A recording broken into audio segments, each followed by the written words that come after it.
Hey y'all, how you doing? This is Sticks and Wires, and my name is Blair Cinta. All right, today I'm going to show you guys a tune I worked on recently. Really beautiful tune by an artist named Renee Stahl. She works in the kind of EDM, atmospheric, ethereal music genre. Um, Produced by my friend Rich Jacques. Rich Jacques. Okay, I'll give you guys a little hint. There's a lot of various layering to build the intensity near the end. I can't play you guys the whole tune yet; it's not out. But I'll give you the drums and a little bit of why don't I give it up give it to you where it kind of ends up, and then we'll kind of work backwards from there. Every tear is a prayer for you. Every tear is a prayer for you. Every tear is a prayer for you. Every tear is a prayer for you. Every tear is a prayer for you. Every tear is a prayer for you. Every tear is a prayer for you. Every tear is a prayer for you. Every tear is a prayer for you. Every tear is a prayer for you. Okay, you get the idea. There's a lot of 16th note movement happening at the end. Everything's very delicate, spacious, kind of low and warm and vibey. And so part of the thing with a song like this is you want to match the, I guess the way I see it, the beauty of the song, right? It's already a beautiful song. So there's two versions that I did to this. One was a little closer to the reference, and that was the reference was from a band called Elbow. And if you don't know that band, Elbow, really incredible production, really incredible songs. Go check it out. I love that band. So that was one of the references. So I made a quite simple version that I liked, but then I also did closer to the drum part from the Elbow song. So I'm basically going to work off the version that I did, and then I'll show you the drum part, that's closer to the reference first. So here are the drums themselves. I use this, I just happened to use this DW kit that I was demoing. It seemed to be working well sonically for this song. Used a soft beater on the kick, just nice warm tones. Let's check out the kick drums together. The inside kick here, as you'll see, there was no hole in the head. It was ducked very low. So that's an M88. It's ducked very low just for a little bit of extra attack, but it's really the outside kick we're listening to.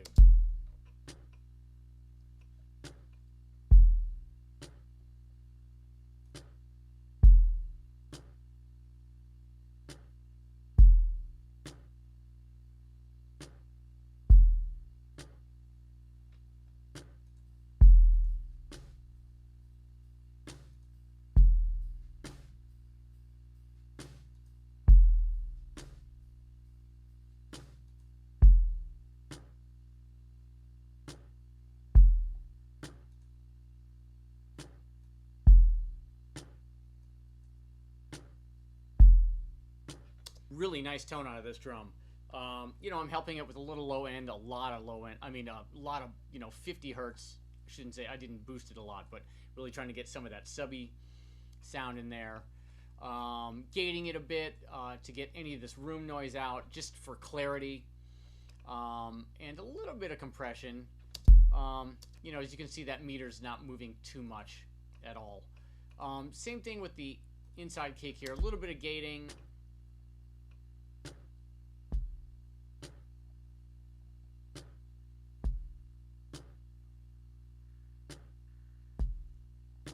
Alright, and let's check these out. I'll turn the inside mic on and off so you can hear what it's doing here.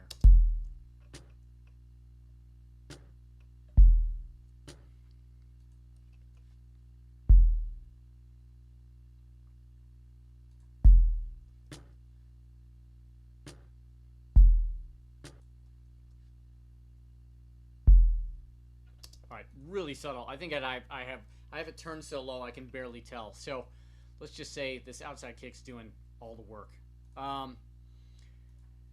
Snare top. Okay, I tune the snare pretty low, and I'm using a what is it? I believe it's this thing called the Ninja Tip, or maybe it's a Blat stick. Frankly, I did this a week or so ago, so I have to go look. But I think maybe it's a Blat stick. So let's check out the tone of this.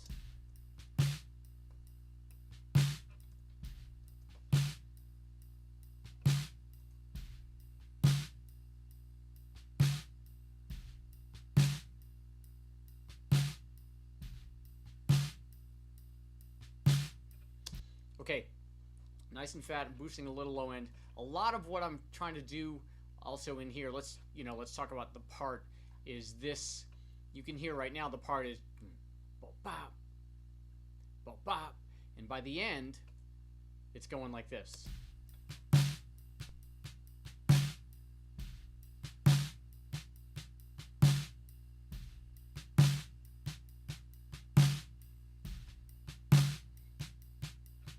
Alright, so I slowly added some movement in here. Here's the middle of the tune.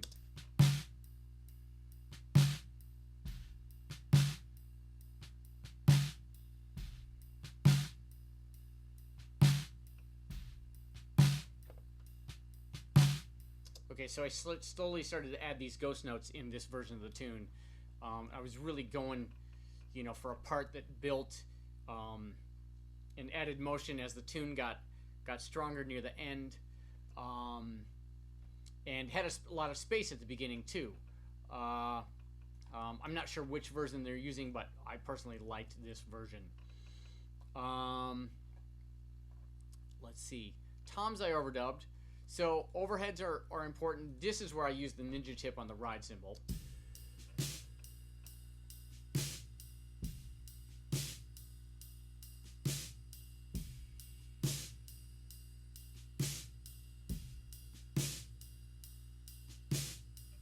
So you can hear it's a very small sound. EQing some high end in here, taking a lot of the, any low end that could be in there. So let's just check out the kick, snare, and stereo overheads.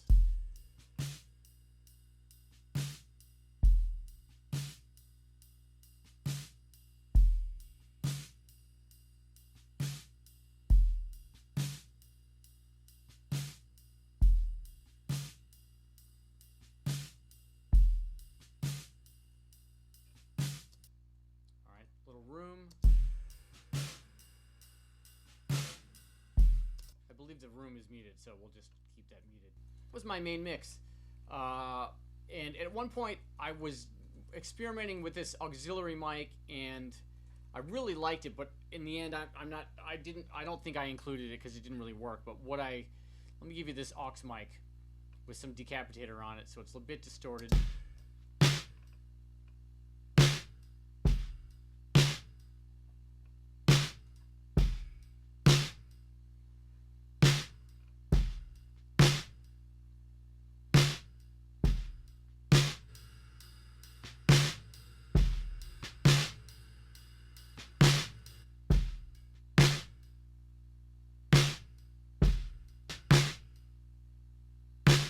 Alright, so gating that to just get the big beats of the kick and snare, making it a little bit lo-fi with this distortion, and then I bust it to this auxiliary channel where I did a bunch of stuff to it. Let's turn all this, we'll turn all this off, and we'll turn it on as we go, okay?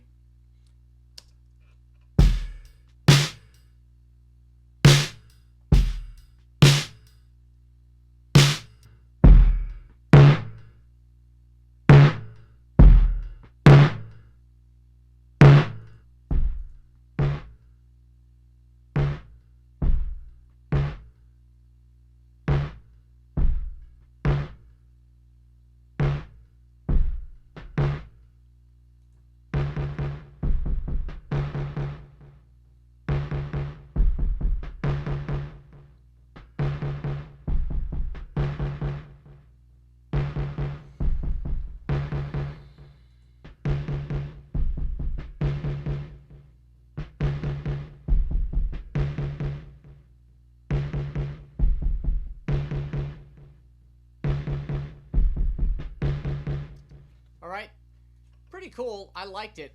Let's check it out with this aux mic in and the auxiliary.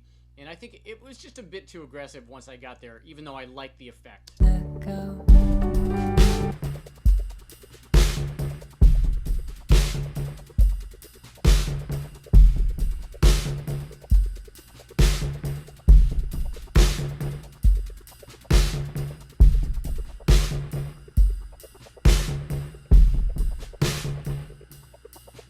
Okay, pretty cool. I think it's super useful if you drop it in the mix.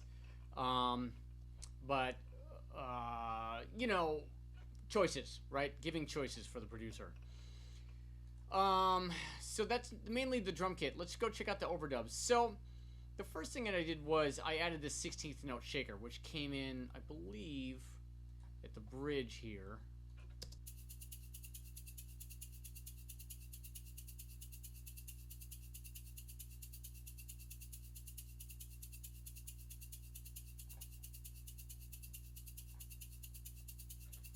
Okay, so that comes in at the bridge, certain point in the tune, give it some more forward motion.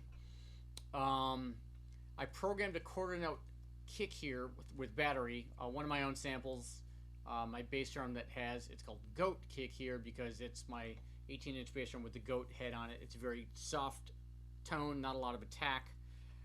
And this goes throughout the whole tune. There was a kind of a kick drum pulsing quarter notes in the demo that I was given, but the mix was low and I figured that was an important part, so I gave them my own version of that if they wanted it. Sounds like this.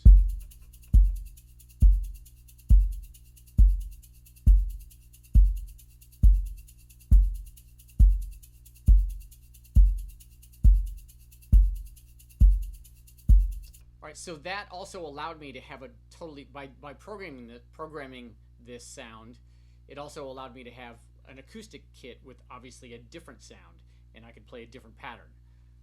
So we'll listen to the drums now with the programmed kick, acoustic drums, programmed kick, and the shaker.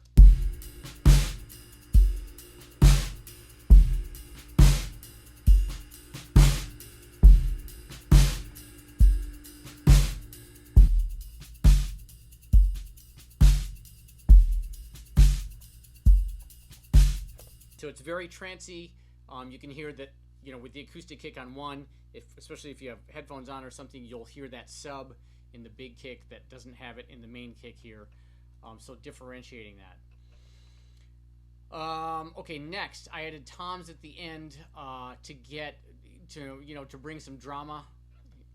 Towels on the toms.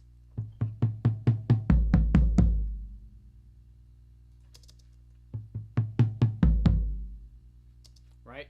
Okay. The towels helped the frequency to be able to just sit in the mix a little more, not much attack, nothing bright, you know, sit under the vocals and all this other beautiful stuff that's happening. Just give it a pulse. And this was all about playing off each other. Then I added this little snare drum. Again, more motion. I EQ'd this. EQ'd the heck out of this thing. Let's check this out.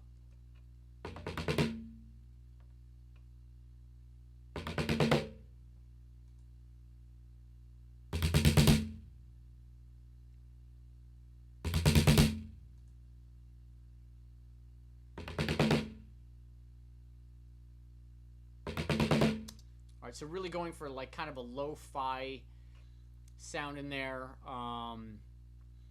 Just something different. Give it motion at the end. Tambourine with some, oh yeah, this ended up sounding cool. Let's give you the straight tambourine. This is on beat 4. Okay. Filter Freak in there. Alright, so that becomes a bit lo-fi.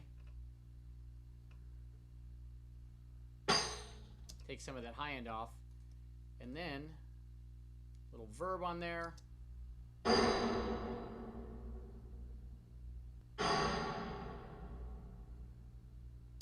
More than a little, a lot. Got our Phil Spector going there. here are all the elements that we've talked about so far all together.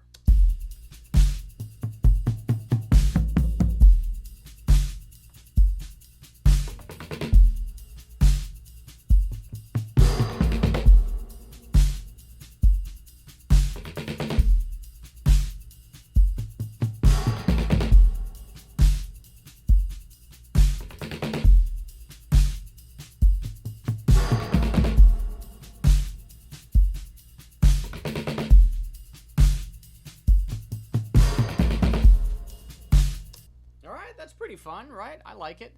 I did program this thing. This was originally a hi-hat. Check this out. Again, there was this kind of matched a keyboard part at the beginning. Let me give this to you.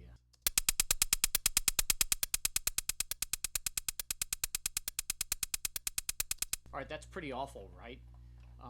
Dig this. Dig the beginning of the tune here.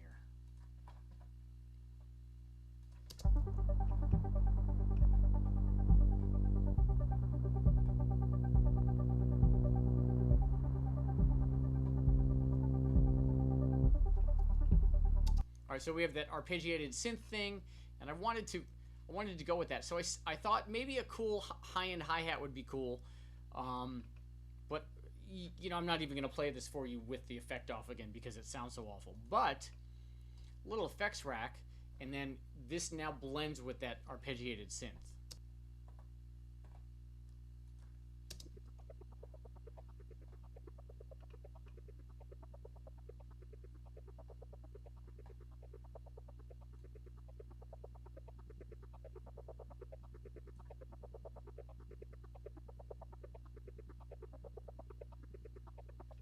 All right, amazing what that effects rack can do. So now we have this kind of filtery blah, blah, blah, blah, blah, blah thing happening, and it blends right in with this, with the track.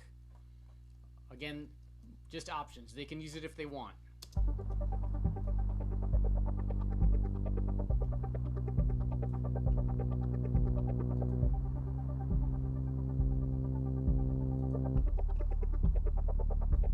If I could just stay.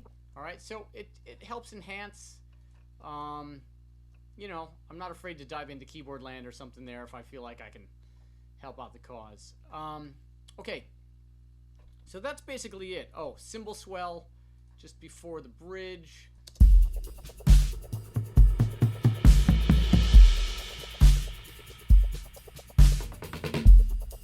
All right, take off. Okay, yeah, so that's basically it. Okay, this is the version I sent. They dug it, but they said, hey, can we have a little more of that elbow thing? The original demo. Cool. Came back, and I played it more like this, less of a structured part, more of just a kind of hypnotic part.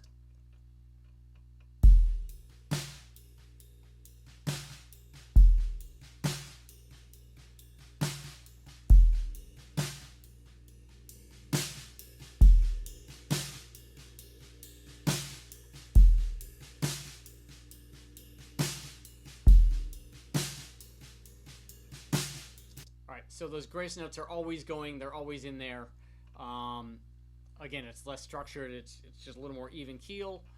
And then lastly, they asked for, I thought, oh, well, this is redundant, but I actually ended up liking it. They asked for a 16th note snare here with brushes at the beginning.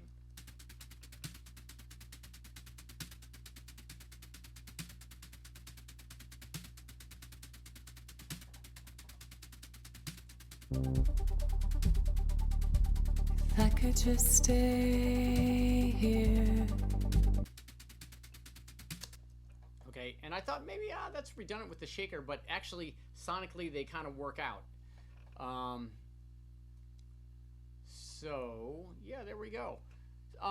So I put this clip up on Instagram, but I'm gonna put it in here so you can kind of see what's happening with all the the different camera shots and the editing and the sounds. And yeah, I hope this tune hits the market at some point. I think it's really beautiful. I'm really proud of this. Pretty fun. It's always a pleasure to work on great songs and really just dive in and do your thing. So, all right, I hope you guys dug that. Layering, look for sonics, build a part. Good stuff. Playing drums. All right, take care, everybody. Bye.